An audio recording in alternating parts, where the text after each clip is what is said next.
Hi hello guys, ಎಲ್ಲರಿಗೂ ನಮಸ್ಕಾರ. ನಾನು ನಿಮ್ಮ ಬಸವರಾಜ್ ಮಾಡೋ ನಮಸ್ಕಾರಗಳು. ಇವತ್ತು ನಮ್ಮ ಊರಾಗ ದುಂಡಿ ಬಸವಣ್ಣನ ಜಾತ್ರೆ ನಿಮಿತ್ತವಾಗಿ ಎಲ್ಲ ಮಂದಿ ಕೂಡೈತಿ. ದುಂಡಿ ಬಸವನ ಜಾತ್ರೆ ಒಂದು ವರ್ಷಕ್ಕೆ ಒಂದೇ ಸಲ ಆಕೈತಿ. ಮೇ ಜೂನ್ ತಿಂಗಳದಾಗ ಈ ನಮ್ಮ ಊರಿನ ದುಂಡಿ ಬಸವನ ಜಾತ್ರೆ ಆಕೈತಿ.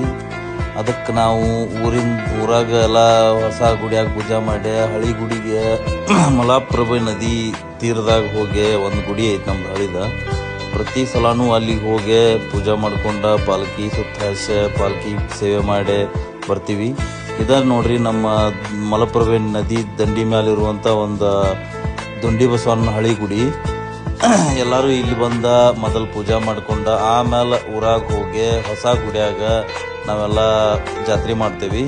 ಇದು ನೋಡ್ರಿ, ಭಾಳ ಹಳಿ ಗುಡಿ ಇರೋ ಕಾರಣಕ್ಕಾಗಿ ಭಾಳ ಹಳಿದ್ರಿಂದ ಒಂದು ಸ್ವಲ್ಪ ಇದು ಅಳಿವಿನಂಚಿನಾಗ ಐತಿ.